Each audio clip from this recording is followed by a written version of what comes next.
Is it just me, or are we surrounded by an astonishing amount of bad PR recently? Between United Airlines' version of Fight Club, Pepsi thinking white people with soda can save the world, hashtag Black Lives Matter, hashtag Kendall Jenner sucks, and Nivea pushing the message that white is purity. It makes you wonder whether companies are taking the relations part of the public relations seriously. Companies know that keeping up a good image is crucial in order for customers to keep coming back to them. And there's no way a company would do something to purposely hurt their reputation, which of course makes what recently happened on United Airlines even more baffling. Oh my God! Oh my God! Oh my God! No! Oh my Guys, my God! What are you doing? No, this is wrong! Oh my God! Look at what you did to him! Oh my God! Wow! As a lot of you have read by now, the man in the video is 69-year-old Dr. David Dow, and just like everyone on the plane, he paid for the flight to get home. What he did not pay for was to be violently dragged off his flight with a bloody nose after refusing to give up his seat. And that's because the airline was overbooked and they needed to bump off 4 passengers from the flight in Chicago. Now we know that people get booted from flights all the time. It's common industry practice, and most of the time passengers voluntarily give up their seats for cash or vouchers. However, what isn't common industry practice is dragging their passengers out, kicking, screaming, and bleeding. It's a violation of consumer rights. And above all, it's a crappy move. After the case, United Airlines chief Oscar Munoz, who had just won a PR equivalent of an Oscar, apologized for having to re-accommodate these customers. Yes, re-accommodate. Great words from someone who was apparently named Communicator of the Year by PR Week a week before the incident. Needless to say, people weren't buying it, calling his words astonishingly tone-deaf. To make things worse, an internal email leak which appeared to blame Dow for causing the incident. So if people weren't pissed before, you can bet they were pissed now. He did eventually make a real apology. But seriously, Oscar, it took you 3 times to get "I'm sorry" right? The good thing is, United Airlines is reviewing its compensation policy, so we could probably expect more cash the next time when we get bumped off.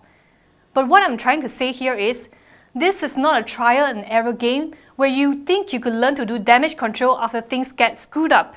Sometimes, there's no amount of damage control you could do to set things straight again.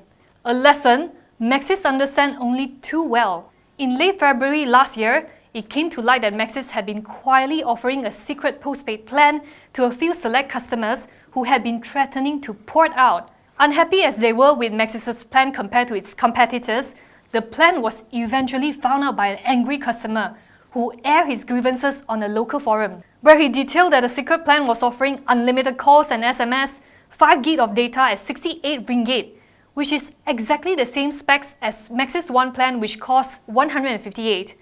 And when this customer called Maxis to ask, he was not offered the same package. Long-term loyal customers were understandably up in arms, and Maxis' immediate reply did not help in any way to make them feel less annoyed. First of all, it described the post as exaggerated and saying the price plan talked about in the post does not exist in the way it was described. And secondly, it said sometimes Maxis users offer to stimulate trial of new services.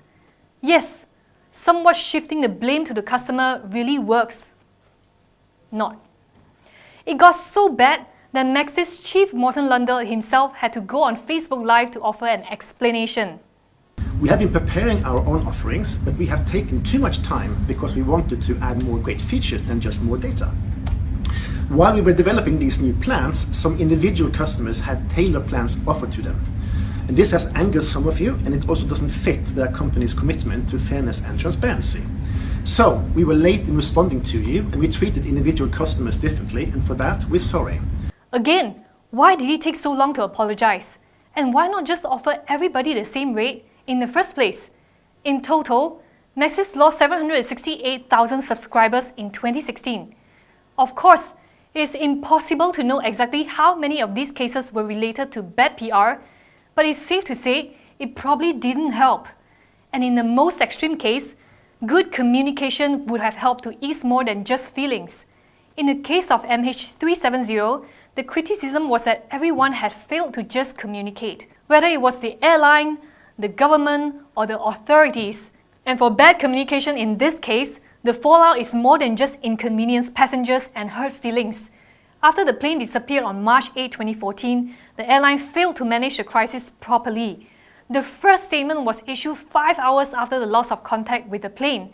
As a result, China's press agency Xinhua slammed our government for a lack of transparency, as inaccurate information led the initial search in the South China Sea nowhere, wasting precious time. It is arguably one of the most delicate issues to deal with because several hundred people's fates hang in limbo.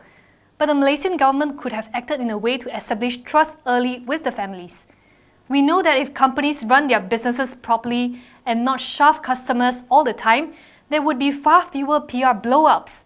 And what they need to learn is to be able to handle crises swiftly, because now that everyone has a smartphone, any kind of news can be put up from different sources on different platforms in a split second. Right now, many still don't get social media and the immediacy of its impact.